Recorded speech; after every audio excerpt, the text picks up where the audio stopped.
Hi everyone, तो I hope आप सभी अच्छे होंगे। ठीक है, तो चलिए आज हम आप लोग को सीटेट का जो है ईवीएस का क्लास शुरू कर दिए हैं। ठीक है, अब कहेंगे कि मतलब कैसे, मतलब क्या करना है नहीं करना है सीटेट में, क्योंकि सीटेट का क्वेश्चंस का लेवल और सारा चीज़ का लेवल क्या हो गया है, आप लोग को एक तरह से बढ़िया आ गया है। ठीक है, चाहे आप किसी भी चीज़ का तैयारी करें आपको लेवल पूछा ही जाता है। ठीक है, तो यहाँ हमने ईवीएस शुरू किया, क्या पर्यावरण अध्ययन किया।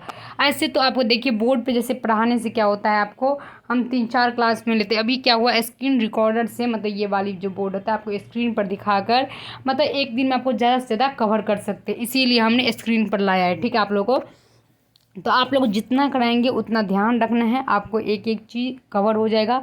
और आज आपको ईवीएस क्लास होगा, फिर सीडीपी का होगा, फिर आपको मैथ्स होगा, जैसे जैसे मतलब सारा क्लास तो करना ही है। ठीक है, प्रैक्टिस सेट चलेगा बहुत अच्छे से। ठीक है, इस बात को ध्यान रखना है आप लोग को। तो यहाँ देखिए पर्यावरण ईवीएस, तो देखिए शुरू करते हैं। तो सबसे पहले एक मेनली बात आपको पैडागोजी में हेल्प करेगा कि पर्यावरण ईवीएस क्या है। ईवीएस क्या है पर्यावरण, तो पर्यावरण जो है एक एकीकृत विषय है। ठीक है, एकीकृत विषय है। अब कहेंगे कि एकीकृत मतलब क्या होता है। ठीक है, तो एकीकृत मतलब क्या होता है, आप देख सकते हैं जैसे कि मान लीजिए कोई चीज़ का समूह हो जाए, सभी चीज़ मिलाकर क्या होता है एक समूह बन जाए, वो हो गया एकीकृत। जैसे ईवीएस में एकीकृत का अर्थ क्या हुआ, तो ईवीएस में जो है एकीकृत का अर्थ हुआ कि ईवीएस है आपको पर्यावरण भी, मतलब जो हमारे चारों ओर है क्या है, पर्यावरण भी है, और प्लस क्या है ईवीएस हम लोग का विज्ञान भी है, और तीसरा क्या है आपको सामाजिक विज्ञान भी है। मतलब सारा चीज़ है ईवीएस में। ठीक है, इसीलिए ईवीएस में आपको सारा चीज़ पढ़ना पड़ता है ऑल ओवर, जिसे आप जीके जीएस के रूप में कह सकते हैं। तो ईवीएस से इसीलिए क्वेश्चन अब हार्डली पूछा जाता है। आप देखिए 2022 का भी देखे, 2023 में भी देखे। ठीक है, तो इसीलिए आप लोग को अच्छे से ईवीएस पढ़ना होगा। और हमको यहाँ से कितना 15 नंबर मिलेगा। ठीक है, हमको 15 नंबर कंटेंट में मिलेगा, 15 नंबर पेडागोजी। तो एक एक चीज़ करवाएंगे आप लोग को।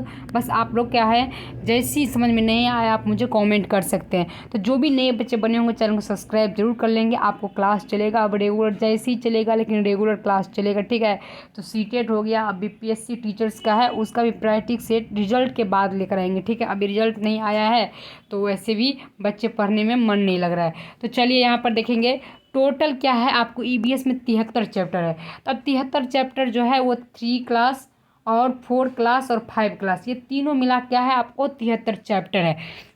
जो 73 चैप्टर पढ़ना होता है, तो अभी इसको 73 चैप्टर को ना पढ़ के मतलब एनसीएफ 2005 जो है ईवीएस को 6 भाग में, या आपको कह सकते 6 टुकड़ा करके बांटा गया। ठीक है, इसी 73 चैप्टर को 6 भाग में बांट दिया। ठीक है, जिससे आपको ये 73 चैप्टर इंक्लूड है, मतलब सारा चीज़ ये 6 ही आपको भाग में मिल जाएगा। तो ये पढ़ने में थोड़ा सा आसान हो गया और अच्छा भी हो गया। ठीक है, समझने के लिए बहुत ही कह सकते हैं बेस्ट है। ठीक है, तो यहाँ पर देख सकते हैं कि आपको जो है ये पूछा जाता है कभी कभी कि एनसीएफ 2005 के अनुसार ईवीएस को कितने भाग में या कितने थीम में बांटा गया, तो आप कहेंगे क्या 6 थीम में बांटा गया। तो ये बेसिक पॉइंट से याद रखेंगे, नहीं तो फिर आपका दिक्कत हो जाएगा। अगर आप लोग चाहते हैं कि लाइव क्लास आए इसी चीज़ के लेकर, तो बोलिएगा, हम लाइव क्लास डिस्कशन करवाएंगे ताकि आप लोगों को क्वेश्चंस भी लेते आए और उसके साथ आंसर भी। तो टोटल कितना है आपको 73 चैप्टर है, और एनसीएफ 2005 ने मतलब इसको क्या किया है 6 भाग में 73 चैप्टर को बांटा है। तो आपको पता है कि 1 to 5 में ही ईवीएस पढ़ना है, तो 6 to 8 में तो अपना अपना सब्जेक्ट होता है। तो जैसे जो आपको सही लगेंगे बताएंगे, लाइव तो लाइव, नहीं तो फिर रिकॉर्डेड वीडियो ऐसे ही। तो अब चलिए हम जानते हैं सिलेबस थोड़ा सा। अब सिलेबस यही है कि 6 भाग और 6 थीम क्या है। तो देखिए संपूर्ण यही में आपको इतना ही पढ़ना है। जैसे कि पहला क्या है आपको परिवार एवं मित्र। ठीक है, ये 6 थीम है। दूसरा क्या है भोजन, तीसरा क्या है पानी, चौथा क्या है आवास, पांचवा क्या है भ्रमण, छठा क्या है हमने क्या सीखते हैं या बनाते हैं। ठीक है, तो यहाँ पर देखिए ये 6 क्या हो गया, हमको 6 थीम हो गया। यही 6 थीम बांटा है एनसीएफ 2005 ने, लेकिन यहाँ पर उप थीम भी पढ़ा जाता है। ठीक है, परिवार एवं मित्र का 4 उप थीम होता है। पहला क्या था आपका कार्य एवं खेल, दूसरा क्या है संबंध, तीसरा क्या है पेड़ पौधा, चौथा क्या है जंतु या जानवर। मतलब एक तरह से ये समझे कि 6 थीम है। मान लीजिए 6 मेनली चैप्टर है हमारे पास, और आपको क्या है 6 चैप्टर में एक जो होता है परिवार एवं मित्र, जिसका उप थीम मतलब सब थीम ये क्या होता है एवं कार्य एवं खेल। ये आपको बहुत इंपॉर्टेंस है, वेरी वेरी इंपॉर्टेंस है। आपको पूछा जाता है कि 6 थीम है, कितने थीम है तो 6 थीम है। प्रश्न में पूछा जाता है कितने उप थीम है तो 4 उप थीम है, ये याद रख लेंगे। और कभी कभी क्वेश्चंस किस तरह आता है कि बताइए इसमें से कौन सा थीम है, ठीक है। जैसे में 4 को ये दे देगा या 3 को ये दे देगा, कार्य एवं खेल, संबंध और पेड़ पौधा, एक दे देगा आपको भोजन, तो क्या आंसर होगा भोजन। तो इस तरह का क्वेश्चंस बनता है, ठीक है। जैसे तरह आपको क्वेश्चंस को घुमाया जाएगा कि बताइए कि मतलब जो है कार्य एवं खेल जो है वो क्या है, थीम है या उप थीम है या दोनों है या कोई नहीं है। तो कार्य एवं क्या खेल क्या है तो उप थीम है। तो इसी तरह से क्या होगा आपका क्वेश्चंस बनता है, समझ गए। तो ये आपको क्या हो गया, आपको कार्य एवं खेल क्या है उप थीम है। तो इसी तरह से ये 6 चीज़ आपको मुंह पे रहना चाहिए, याद पूरी तरह से क्लियर याद रहना चाहिए, ठीक है। तो आप लोग बच्चे जो भी अगर अच्छा लगे तो ज़रूर हमें कॉम्प्लीमेंट आप लोग करेंगे कि नहीं आपका क्लास मुझे अच्छा लगा। तो हम यहाँ पर शुरू करेंगे आज पहला, ठीक है। पहला क्या शुरू करेंगे, परिवार एवं मित्र, जो इम्पोर्टेंस है क्वेश्चंस आता है, ठीक है। क्वेश्चंस भी बाद में करवाएंगे आपको कि किस तरह से क्वेश्चंस आता है। तो आप पहले बेसिक जान ले, थ्योरी भी जानना बहुत ज़रूरी होता है। जो बेसिक वाले बच्चे शुरुआती में पढ़ते हैं उसको क्या है शुरुआती में पढ़ना बहुत ज़रूरी होता है, ठीक है। तो परिवार एवं मित्र का हम थ्योरी बैच चलते हैं, ठीक है। तो यहाँ परिवार क्या है, सबसे पहले हमको जानना होगा कि परिवार क्या है। परिवार एक समूह है जिसमें 2 या 2 से अधिक सदस्य रहते हैं, ठीक है। आप भी जानते हैं हम भी जानते हैं कि परिवार एक क्या होता है, एक समूह का रूप में होता है जिसमें 2 आदमी रहता है, कभी 2 से अधिक भी रहता है, कभी दादा दादी मिलाकर 10 रहते हैं, 15 रहते हैं। मतलब एक तरह से 2 के बाद ही रह सकता है, एक आदमी से परिवार बनेगा नहीं बनेगा। तो इसीलिए कहता है कि परिवार एक समूह है, उसमें 2 या 2 से अधिक सदस्य होते, जैसे में माता पिता, विवाहित अविवाहित संतान, किसी का शादी हुआ रहता है किसी का नहीं हुआ, दादा दादी इत्यादि को कर्तव्य को निर्वाह करते हुए एक साथ रहते हैं। मतलब सबका अपना अपना काम है, मम्मी पापा का दूसरा काम है, अपना आदमी को बच्चे का दूसरा काम रहता है पढ़ना लिखना, ठीक है, जिम्मेदारियाँ लेना। मम्मी पापा का रहता है कि जिम्मेदारी उठाए, बच्चे को पढ़ाए लिखाए, सबका अलग अलग काम होता है। तो इस तरह आपको याद रखना होगा, ध्यान रखना होगा, ठीक है। अब यहाँ पर बात किया जाता है कि परिवार के कितने प्रकार होते हैं। तो परिवार के मुख्यतः 2 प्रकार होते हैं। कितने प्रकार होते हैं परिवार के मुख्यतः 2 प्रकार होते हैं। पहला क्या है संयुक्त परिवार, दूसरा क्या है एकल परिवार, ठीक है। तो ये दोनों क्वेश्चंस बहुत पूछा गया है, आप चाहे यूपी टेट हो एच टेट हो, ठीक है, यहाँ सब में बहुत ज़्यादा आपको पूछा जाता है। तो भारत के मुख्य 2 प्रकार के परिवार पाए जाते हैं। पहला क्या है आपको संयुक्त परिवार, दूसरा क्या है एकल परिवार, ठीक है। तो यहाँ पर देखिए संयुक्त परिवार एकल परिवार कुछ इस तरह का आपको नजर आएगा, ठीक है। संयुक्त परिवार में बहुत सारा आदमी जैसे दादा दादी चाचा चाची, ठीक है, परिवार बच्चे और विवाहित संतान सारे तरह का। तो परिवार का वो रूप जिसमें माता पिता एवं अन्य सदस्य रहते हैं। अन्य सदस्य कहने का मतलब है कि बहुत सारे अपन दादा दादी सारे चीज रहते थे, ये संयुक्त परिवार हो गया, ठीक है। और एकल परिवार क्या होगा जिसमें माता पिता और अविवाहित संतान हो गया। एकल मतलब नहीं लगता आपको कि मतलब एकल मतलब अकेला वाला परिवार, ठीक है। और संयुक्त मतलब बहुत सारा, संयुक्त मतलब जोड़ा होता है, ठीक है। तो इस तरह का आपको ध्यान रखना होगा। तो यहाँ पर क्या हो गया जिसमें माता पिता और विवाहित संतान रहते हैं। तो ये दोनों पॉइंट्स आपको याद रखना। क्वेश्चन आपको आएगा इस तरह कि सीता के आपको पिता ने जॉब पे रहते, ठीक है, उसके दादा दादी चाचा चाची नाना नानी पापा पाप मतलब फूफा फुआ सब साथ में रहते एक साथ घर, वो किस प्रकार का परिवार कहलाएंगे, ठीक है। संयुक्त परिवार, एकल परिवार, मातृ परिवार, पितृ परिवार क्या कहलाएगा। तो आप क्या ऑप्शन लगाएंगे संयुक्त परिवार, ठीक है। तो इसी तरह का क्वेश्चन पूछा गया। दूसरा पूछा जाएगा वह फैमिली या वह परिवार जिसमें माता पिता रहते हैं और उसके अविवाहित संतान रहते हैं, तो ये किस परिवार का उदाहरण पेश करता है या किस परिवार का उदाहरण है। तो आप क्या कहेंगे एकल परिवार, ठीक है। तो ये एकल परिवार क्योंकि इसमें माता पिता एवं अविवाहित जिसका शादी नहीं हुआ हो वो संतान रहते। तो चलिए यहाँ पर फिर डिस्कशन करते हैं कि आपको जो है संयुक्त परिवार की विशेषता कुछ होगी। संयुक्त परिवार का कुछ ना कुछ तो विशेषता होगा ना, कि अच्छाई तो कुछ ना कुछ होता है, कुछ अवगुण भी होता है। तो देखिए विशेषता यह है कि संकट के समय में सभी सदस्य एक दूसरे को मदद करते हैं। मतलब ये होता है संयुक्त परिवार में कि संकट के समय में क्या होता है, सभी सदस्य एक दूसरे को मदद करते हैं, ठीक है। दूसरा क्या है, छोटे बच्चे का देखभाल बेहतर तरीका से होता है एवं अनुशासित रहता है। इसका अर्थ हुआ कि छोटे बच्चे जब जन्म लेते हैं तो उसका मामा मामी हुआ, दादा दादी, सबसे पहले दादा दादी होता है, ठीक है, जो बड़े घर के होते हैं, चाचा चाची, अलग अलग तरीक़ों से उसका पोलन पालन होता है, ठीक है, पालन मतलब कर सकते हैं, पोषण पालन होता है। तो ये अच्छी बात है, ठीक है, जो आपको एक बच्चे के लिए होना चाहिए ताकि डेवलपमेंट सारा हो सके। दूसरी बात क्या रहता है, बच्चे डिसिप्लिन में रहते हैं, अनुशासित रहते हैं, बेहुदा जैसा नहीं करता है, क्योंकि इसको डर रहता है कि हमारे फैमिली सब सारे कोई न कोई हमको दो थप्पड़ लगा के बढ़िया से ठीक करेगा। तो ये इसकी मतलब विशेषता है, ठीक है, इसका गुण कह सकते हैं हम, ये इसका गुण है। चलिए अगला देखते हैं कि दोस्त, कहते बालक का व्यक्तित्व का विकास नहीं हो पाता है, बालक का व्यक्तित्व का विकास नहीं हो पाता, यहाँ पर यही नहीं समझे आप लोग।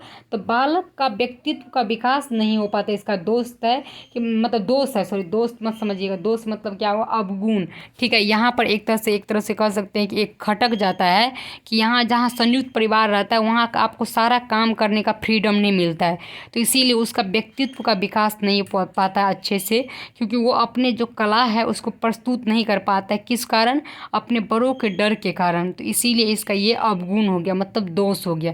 चलिए अब एकल परिवार पे चलते हैं। एकल परिवार का देखिए, एकल परिवार व्यक्तित्व का समुचित विकास होता है, ठीक है, मतलब यहाँ पर क्या होता है विशेषता अच्छाई कि व्यक्तित्व का समुचित विकास होता है। मतलब एक बच्चे में पूरी तरह से इतना मतलब कह सकते हैं कि समुचित विकास होता है व्यक्तित्व का कि बच्चे का जो करने का इच्छा होता है, फ्रीडम मिलता है, पूरी तरह से उसको 100% फ्रीडम रहता है कि नहीं तुम कर सकते हो, ठीक है। दूसरी बात है किसी भी कार्य को स्वतंत्रता दीजिए, वही बात हुआ कि उसकी व्यक्तित्व को, उसके स्किल को बढ़ावा देने के लिए स्वतंत्रता दी जाती है, ठीक है। और इसका जो है दोष कह सकते यही है कि संकट के समय में ये अकेला पाता है, ठीक है। तो ये सब हुआ दोनों एकल और संयुक्त परिवार का आपका मेन पॉइंट्स, ठीक है। तो ये आपको सारा टेलीग्राम को चैनल पे PDF चला जाएगा, आप वहाँ से ज़रूर ज्वाइन कर लेंगे, ठीक है। तो टेलीग्राम चैनल को ज्वाइन कर, आप कहेंगे टेलीग्राम चैनल कौन सा है, तो वो आपको यूट्यूब के आपको जब प्रोफाइल खोलेंगे तो वहाँ पे टेलीग्राम इंस्टाग्राम सारा जुड़ा हुआ है, ठीक है।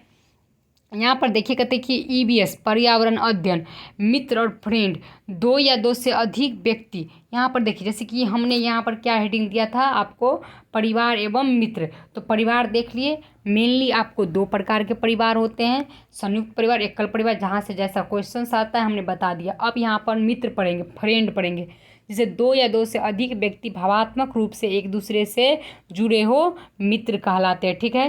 तो यहाँ पर क्या हो जाएगा आपको, मित्रता का प्रकार, पहला क्या होता है उपयोगिता की मित्रता, दूसरा क्या होता है सच्ची और अच्छी मित्रता, काम के समय याद करना, मित्रों को बातों को सही मान लेना, ठीक है। ये दो प्रकार का आपका क्या हो जाता है, मतलब मित्र का प्रकार हो जाता है, ठीक है। तो मित्रता पहले क्या होता है उसको हम जानते हैं, दो या दो से अधिक व्यक्ति, मतलब मित्र कब बनते हैं हमारा, जब दो या दो से अधिक व्यक्ति भावात्मक रूप से एक दूसरे से जुड़े हो।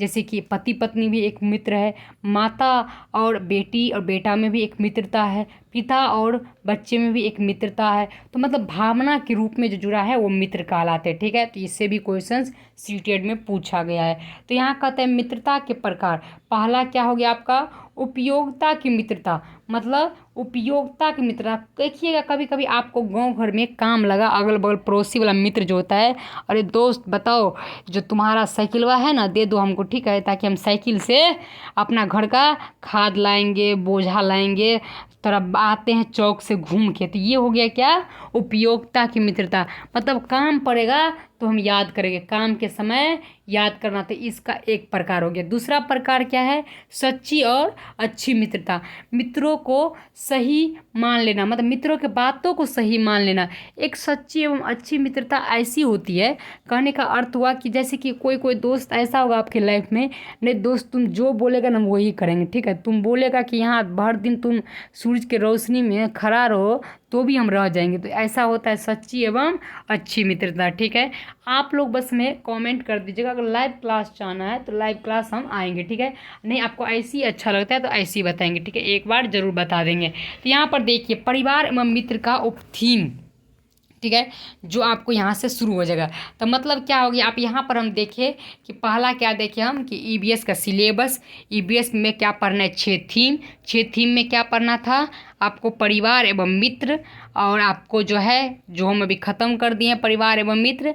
और दूसरा क्या था आपको, मतलब भोजन था। तीसरा आपको पानी होगा। चौथा क्या होगा आपको, कौन सा हो चौथा बताइए। जब पानी हो जाएगा तो घर का, घर हो जाएगा तो यात्रा, यात्रा हो जाएगा तो हमने क्या सीखा।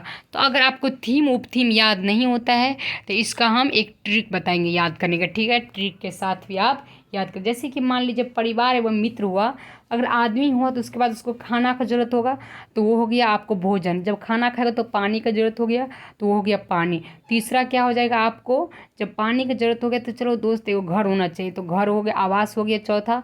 पाँचवा क्या हो गया आपको, यात्रा, मतलब जब घर हो गया तो घूमने का मन हो गया, और घूमने का मन हो गया पाँचवा का। छठा क्या है, हमने क्या सीखा, मतलब क्या है कि हमने 5 चीज़ किया, उसमें कुछ ना कुछ तो सीखे होंगे, तो वो 6 नंबर पे ये थीम हो गया। और उप थीम में तो है जो हमारी ज़रूरत है 4 चीज़। तो यहाँ से उप थीम शुरू हो जाएगा, परिवार एवं मित्र का उप थीम, ठीक है। तो पहला क्या है, कार्य एवं खेल, ठीक है। तो कार्य से तात्पर्य होता है कि क्रियाशीलता पारिवारिक कार्य से, ठीक है। मतलब बालक का जो है एक तरह से क्रियाशीलता, मतलब बालक यहाँ पर कार्य का मतलब यही हो जाएगा बालक कौन कौन से काम करते हैं और उस काम के पीछे क्या उद्देश्य होता है, ठीक है। तो ये हो गया आपको, कार्य से तात्पर्य है बालक की क्रियाशीलता एवं पारिवारिक कार्य से। मान लीजिए सबका अपना अपना काम होता है, माता पिता का अलग काम, बच्चे का अलग काम, तो यही एक कार्य हो गया, ठीक है। इसे आपको ध्यान रखना है। इसके बाद यहाँ पर खेल हो गया। तो प्ले है अपने आप में बहुत बड़ा है, ठीक है। प्ले चैप्टर क्या है, बहुत बड़ा है अपने आप में, लेकिन हम यहाँ आपको एक पॉइंट्स में समझा दे रहे हैं, ठीक है।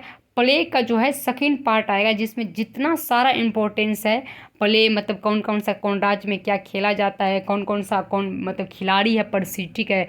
कैसा खेल होता है, एक इंडोर होता है एक आउटडोर होता है, ठीक है। आपको 4 प्रकार का खेल और भी होता है आपको, मतलब एक तरह से क्षेत्र के आधार पर जितना पॉइंट्स होगा वो सब करवाएंगे। यहाँ आप जान लीजिए कि खेल के माध्यम से बच्चे में मतलब क्या होता है, सर्वांगीण विकास होता है। सर्वांगीण मतलब हुआ कि बच्चे में आपको देखिएगा कि अधिगम कराया जाता है। अधिगम का मतलब सीखना, ठीक है, क्योंकि बच्चे को जो है खेल रुचिकर होता है, उसका सर्वांगीण विकास होता है। यहाँ सर्वांगीण का मतलब ये हुआ कि जब बच्चा मान लीजिए आपको जो है मतलब शारीरिक विकास होगा ही खेलेगा, तो शारीरिक हो गया, सामाजिक हो गया। सामाजिक मतलब हो गया, मतलब समाज का विकास होता ही है, मतलब समाज से वो सीखता ही है कि कैसे कैसे खेलना है, कैसे क्या करना है, तो ये सामाजिक विकास हो गया। तीसरा क्या हो गया, संज्ञानात्मक, मतलब ज्ञान का, ठीक है। एक बार संवेगात्मक, इमोशंस का, ठीक है, उसका क्या होता है, भावना उत्पन्न होता है, ठीक है, इमोशंस उत्पन्न होता है।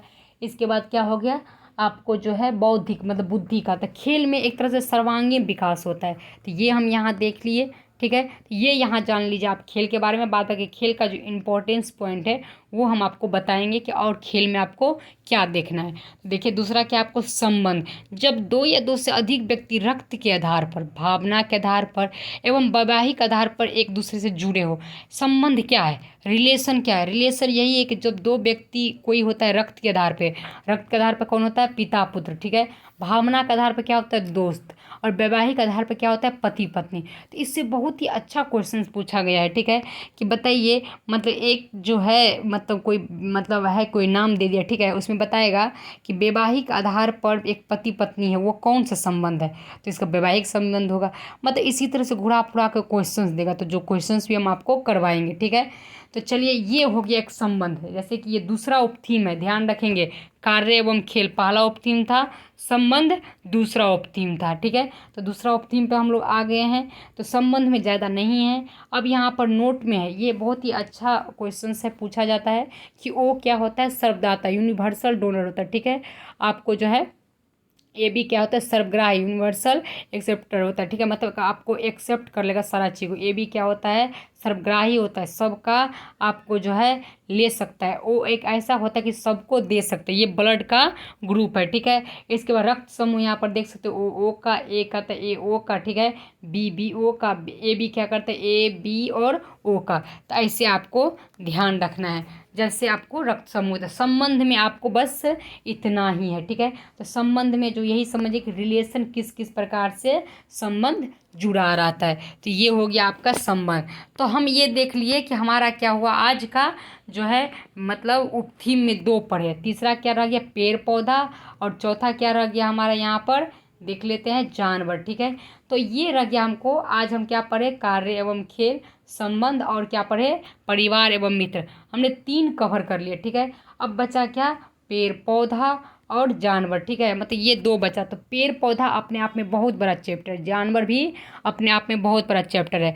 तो एक दिन चलेगा पेड़ पौधा, एक दिन चलेगा जानवर। अब फिर जब ये दोनों ख़त्म हो जाएगा, तब यहाँ से हम लोग आएंगे किस पर, भोजन पे, ठीक है। फिर भोजन पढ़ेंगे, पानी पढ़ेंगे, आवास पढ़ेंगे। बस ये आपको 6, मतलब 6 और 4 10 पढ़ेंगे, तो आपको सीटेड में क्या है, 15 नंबर फिक्स हो गया, ठीक है। तो आई होप आप लोग को समझ में आया होगा, नहीं आया तो आप बताइए, हम लाइव आकर आप लोग को एक एक कमेंट्स लेकर एक एक चीज़ का डिस्क्राइब करके बताएंगे, ठीक है। तो चलिए अभी के लिए हम इतना ही रहने देते, इतना ही समझने के लिए आप लोग को बहुत है, आप समझिए। और इस पे क्वेश्चन जाके बनाइए, देखिए आपका सब क्वेश्चन बन जाएगा। और इस पे हम बहुत जल्द आपको क्वेश्चंस भी दे देंगे, वरना टेलीग्राम चैनल से जुड़ जाइए, वहाँ क्वेश्चंस प्रोवाइड करवा देंगे, ठीक है। तो मिलते हैं आपको अगले क्लास में। अभी के लिए ऑल ओवर स्टूडेंट को थैंक यू, ठीक है।